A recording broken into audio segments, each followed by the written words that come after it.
Çfarë ka mbet? Ka mbet përgjegjësia jonë për Allahut Azza wa Jall. Llogaria që do të japim për Allahut te bareke ve teala për atë që ka kaluar dhe për atë që na ka mbetur.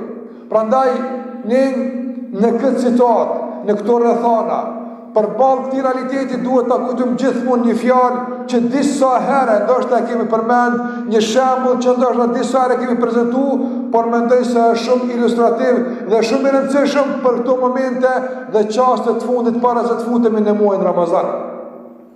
Është takuar Fudhal ibn Iyad rahimahullah, një nga dietarët e mëdhej, është takuar me njërin prej njerëzve dhe e ka pyetur sa vjet i ke. I ka përmendur 60 më tepër, i ka thonë subhanallah, qenë ke afër të takosh me Zotin.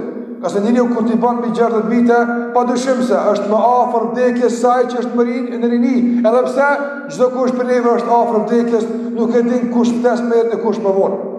Kur ndëgjoj ky njeri këtë fjalë dhe këtë përkujtim se qenë ka afër të takohet me Zotin xhalla xhelalu, u trondet, pothuajse u trishtua, filloi ta kap një frikë dhe panik. Çfarë i thot Allahut Azza wa Jall? I tha mel amel, çfarë të bëj atëherë? Si cilëm, kanë kaluar ato vite, nuk mund t'i kthej mrapa më. Kanë kaluar ato Ramazana, kanë kaluar ato ditë, kanë kaluar në të mëdha të Ramazanit, ka shkuar nota e Kadrit. Çfarë të bëj? Ka thënë ky dietar që mendoj është këshill për të gjithë neve, i ka thënë ahsin fima tabaqa yughfar laka fima mada.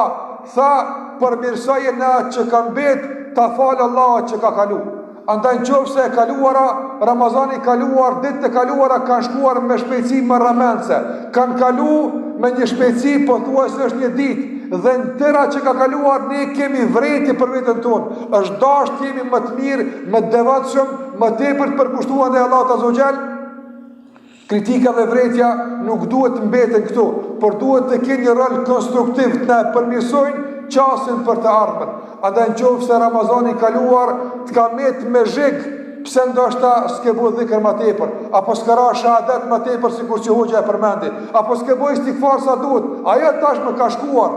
Mirë po, jepi Allahut besën që këtë Ramazan të jetë më tepër i kurorizuar dhe i ndërtuar me namaz, e me dhikr, e sadaka, e lexim të Kuranit, e bamirësi, e gjithë ato punë mira që mund të shërbejnë një përmirësimi të kualitetit të Ramazanit të këtij viti. Prandaj Allahu xhalla xhelalu po na sjell përsëri një shans, po na përsëri një mundësi, dhe kjo është begati e madhe që Allahu te bareke ve teala po na mundson që edhe një herë të provojmë të jemi pjesë e një gare ndërkombëtare.